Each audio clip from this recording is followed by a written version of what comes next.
Everybody, welcome to Leon's Chainsaw Parts and Repair. This will be the first video of the Crouch Grand Vacation from 2025. This will cover August 3rd through August 9th. We took off out of here and headed for Crescent Lake, and then after that to LaPine State Park. We had some good adventures in there. Yeah, we get on the road, we make a mad dash, and we get there. This is a good one. I hope any of you that have enjoyed some of my other scenery videos, I think you'll enjoy this one. All right, this journey takes us northeast. We're just heading out of town on the bypass to avoid a little bit of traffic heading out towards White City. Here we've jumped ahead to just climbing the summit by Lost Creek Lake. It's a large reservoir, uppermost dam on the Rogue River. And we're descending the hill now, well, sort of descending the hill down towards where the campground is. It used to be a state park. It's now run by Jackson County. Personally, I wish it was still state, but hey, you get what you get. So we're going to slow down to real time as we get down the hill here and start crossing Peyton Bridge. This just gives you a really nice view off to the east, essentially. This is a wide spot of the Rogue River, essentially, that the dam and the reservoir have created. We boat up there a lot. Well, when we take the boat out, on 9 times out of 10, we're going to be up and around this area. It's just a real nice spot. Get out of town, start enjoying nature. We've skipped ahead now. We're up in the Cascades. That is Mount Thielsen out there in the distance. Some people call it Broken Top. I think it's pretty obvious why. It's an extinct volcano that, well, blew its top and left behind one hell of a crag. We're coming to the intersection of Highway 230 and 138. If you took a left, you'd end up in Roseburg. If you take a right, like we are about to do, you will finish crossing the Cascade Range and drop down to Highway 97. And those guys that insisted on getting in front of me and then pulling off where there was no pull-off really didn't make my mood any better. I don't like slowing down on a grade. So that was the north entrance to Crater Lake off there that we just went screaming by. We're almost to the summit here, and I'm going to fast forward ahead a little bit. You can hear the music in the background, and I'm hoping that YouTube doesn't record a strike. I will drop that a little bit, but notice the raindrops starting to appear on the windshield. This is Oregon summer thunderstorm mountain rain. Big damn drops, and there may not be many of them, but if they start, you better seek cover. So we're just cruising along basically on the top of the Cascades right now. And those drops keep coming, keep coming, keep coming. And look at how wet the road is. There we go. That's the stuff right there. Just big stinking raindrops. Not the hardest rain that I've ever been in by any stretch of the imagination. That far and away goes to the coast to take that title, but the mountains need this kind of rain, especially in the dead of August. And if you can get rain without a bunch of dry lightning, or just lightning in general, well, that's what we want to see in Oregon. So, kind of neat. Now, I did just figure that the day before this, I had washed the truck and the trailer and had them looking all spiffy and nice. So, hey, what can I say? Okay, we made it. That's the kids' tent. We're not staying in that.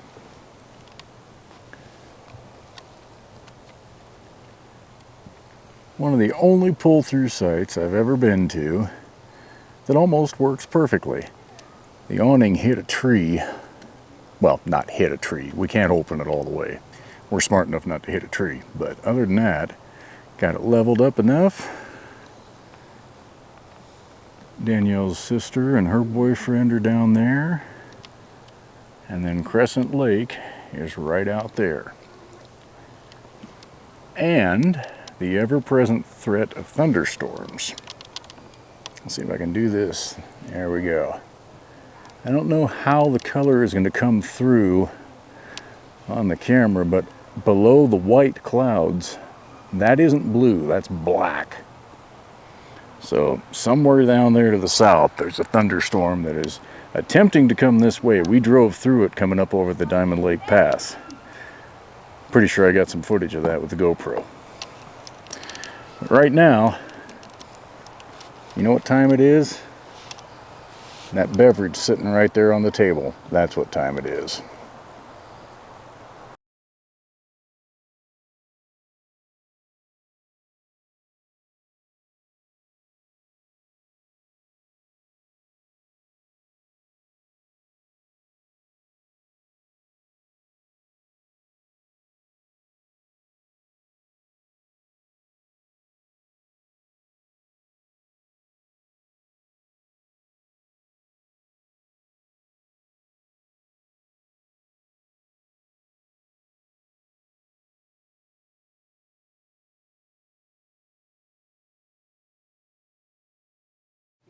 Okay, so that wraps up our time at Crescent Lake.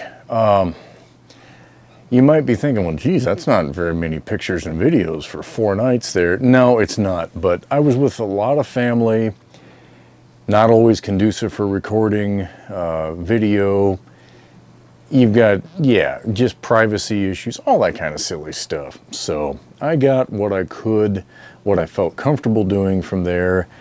And to be perfectly honest, I probably got a little lazy. I might have slipped into the relaxation mode a little bit and not been thinking about various opportunities for video. But I can tell you that flying the drone was an absolute no-go between the number of people that were there and the wind in the afternoon. No, thank you. That drone, it isn't made for that kind of weather. And again, when there's so many people around and you have those privacy issues, it just, no thanks. So this is showing the drive basically up Highway 97, headed north. We'd be heading, again, out of Crescent Lake, so we would come down Highway 58, which runs between Eugene and Highway 97. It's high desert. There's ponderosa, there's sagebrush, there's mostly here jack pine and juniper and sagebrush, but we will get into some ponderosa again. This highway is a long stretch. A lot of people drive too damn fast on it. I've been caught in pretty bad fatal wrecks over the years going through here.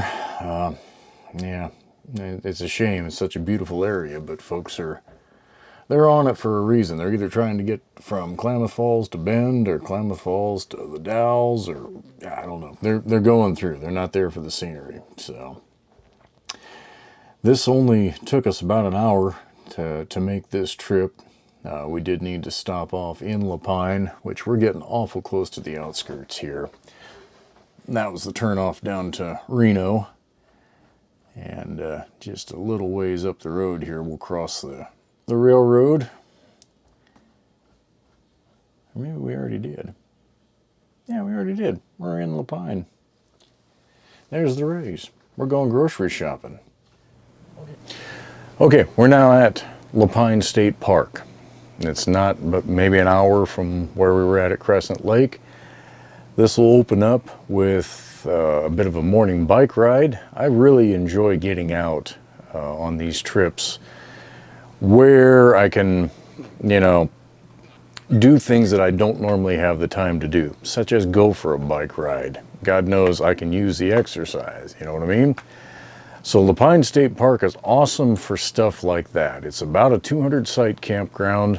Roughly 2/3 of those have full hookups, so it's not dry, rural camping by any stretch of the imagination, but it's not a KOA.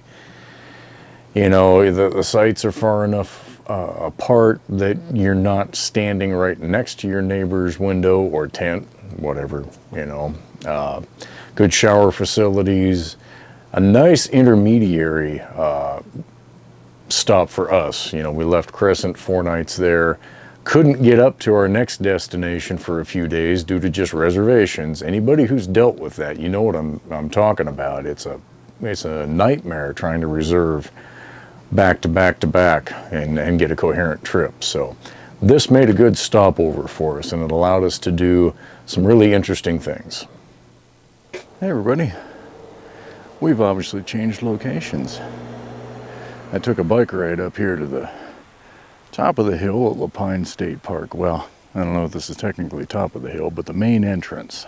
And see if I can do this without making anybody motion sick. That's the Deschutes River down there.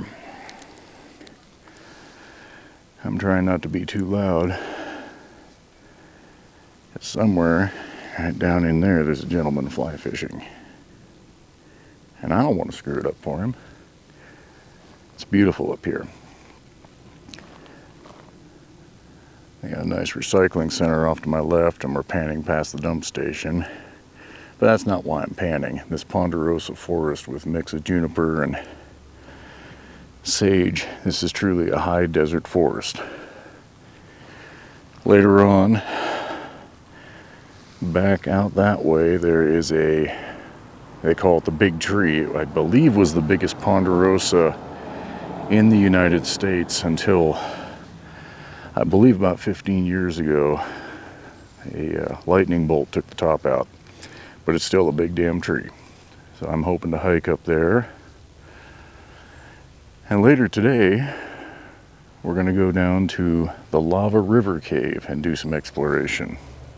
In fact, as soon as the kids get done with bath time, we're at a state park. There's showers. And boy, did we all need it.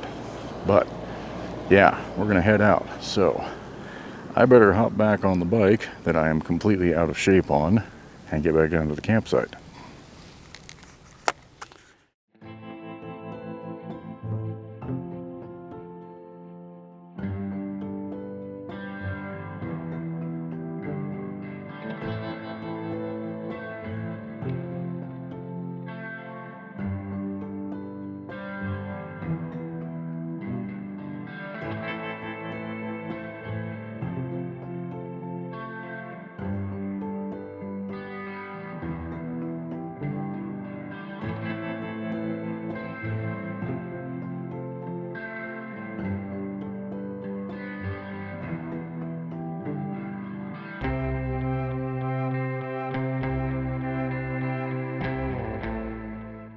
Today we went to the Lava River Cave. That is part of the Newberry Volcanic National Monument. I think I got that right. Again, it is managed by the National Park Service. It includes everything from Paulina and East Lake to the cast lava forest, the visitor center, and the cave. So we had originally, to back up a little bit, the High Desert Museum just south of Bend, what, 10 minutes or so at most. That we go there every 3-4 years, and that had been my intention. And my wife was like, "Hey, we've never been to the Lava River Cave." Huh, you're right. Most of the time when we roll through there, it's out of season. You know, it only operates for late spring to early fall. That cave runs at 42 degrees year-round, and snow will accumulate down in there at the entrance. And so, yeah, we took this opportunity to go there. So basically, it's a giant underground lava river, and it left behind a tunnel. And in some cases, there are 2 tunnels that kind of have formed, and there's a bit of a bridge across there. Highest point, if I'm taking a wild guess, 30 feet.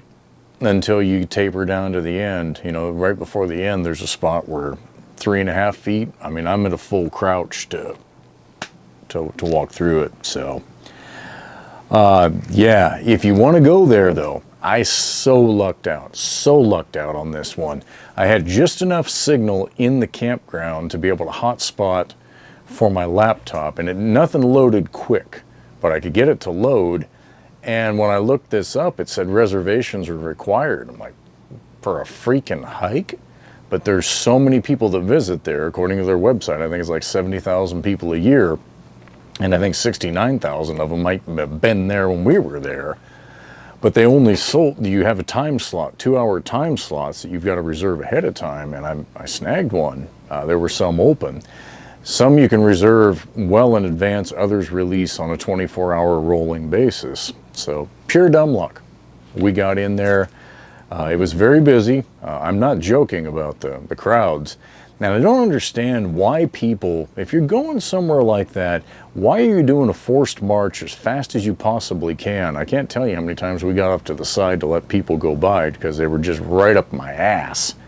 Like, guys, slow down and look. Look at what you're walking through. Don't just walk through chatterboxing away and have no clue what you are and aren't seeing. Anyway, I'm off my soapbox now. Let's go to the cave. This is a view from the visitor center, looking kind of towards the northwest. We were a little early, so we stopped in there. Here's the initial descent down into the tube. Big old long steel staircase. And as you get down, the natural light starts to go, and you need to provide your own. They got a few interpretive signs, various spots. Taking pictures in this environment, especially with a cell phone, is not the brightest idea. I guess pun intended. The kids and my wife are wearing some pretty decent headlamps. Some of these pictures are just showing fractures in the rocks that I thought were interesting. Others, even though they're not super clear, show the scale. It's really amazing. Really amazing. At one point, you're walking under Highway 97, literally under a 4-lane stinking highway. It's somewhat amazing. Had to have the shot of the kids at the end of the run. I was trying to get a capture of the fracture in the roof. There's that double lava tunnel. And then I'm going to go live on the GoPro for a minute.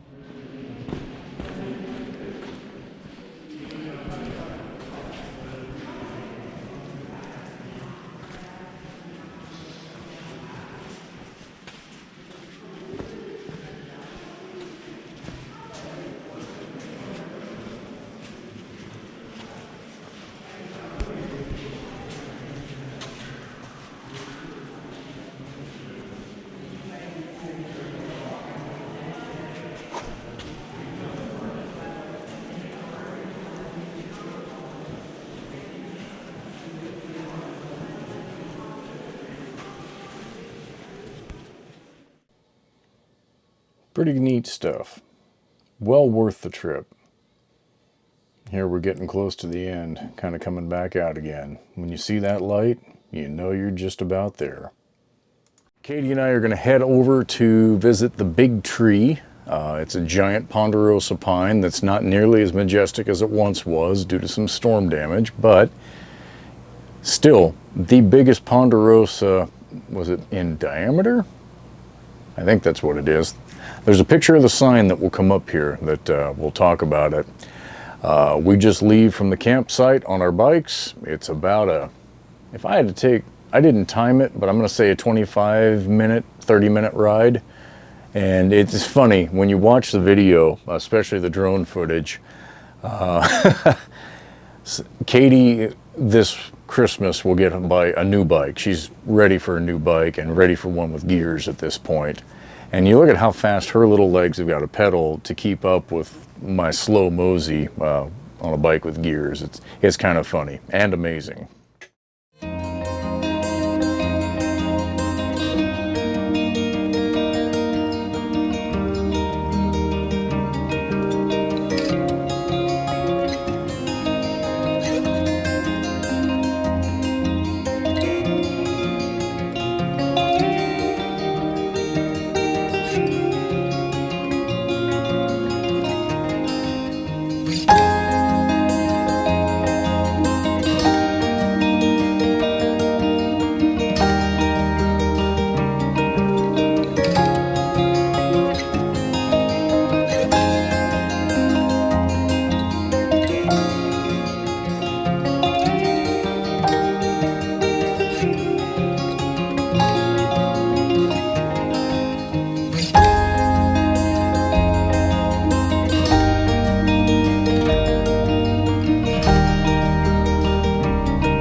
Since we have a pet rabbit, seeing a rabbit in the wild was somewhat fun for the kids. This shot of the moon, again, I don't photograph well and I was using my phone, but damn was it bright. And on a bike ride, a buck that's worthy of filling a tag decided he'd just mosey right in front of us on the bikes, right down through the middle of the campground, and he had a friend with an even bigger rack. Well, that concludes this leg of the trip. So basically we're halfway through a 12-night camping trip at this point.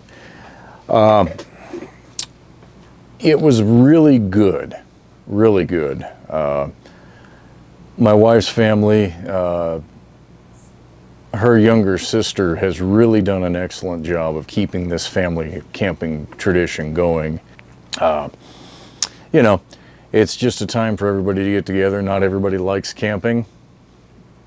Some folks would prefer just a Thanksgiving get-together, but you know, this has worked. And then on the second half, my wife's sister and her boyfriend joined us at LaPine as well, just for kind of a, you know, a decompress. Like I say, it made a nice layover to get a hot shower, maybe two, you know, refill the water, you know, all that stuff before heading out for another dry camping trip. And just that central location in Central Oregon, you can do, there's other stuff we could have done, and we will in the future. We'll go to the High Desert Museum again, see what new stuff they've got going there. Head back up to Paulina and East Lake, check all that out. It's cool. It really is. The high desert is something that, until you visit it, maybe, you know, it's got a lot to offer. I wouldn't want to live there, but I enjoy visiting it. So stay tuned. I've got a lot of processing, a lot of video I need to pull together from multiple sources, just like this one, for the next leg of our trip up into the Ochiko Mountains. There's some really cool stuff that we do. You know, hunting some old mines down. They're fairly well publicized. It's not like we, you know, hiked for days to find this, but we had a lot of fun with that. The Painted Desert, that was amazing. We got out there early enough that we could actually do a little more exploring this time. So, and we're camped on a lake, so you know there's gonna be lake stuff, fishing, boating, all that good stuff in there. So stay tuned. We'll catch you on that video.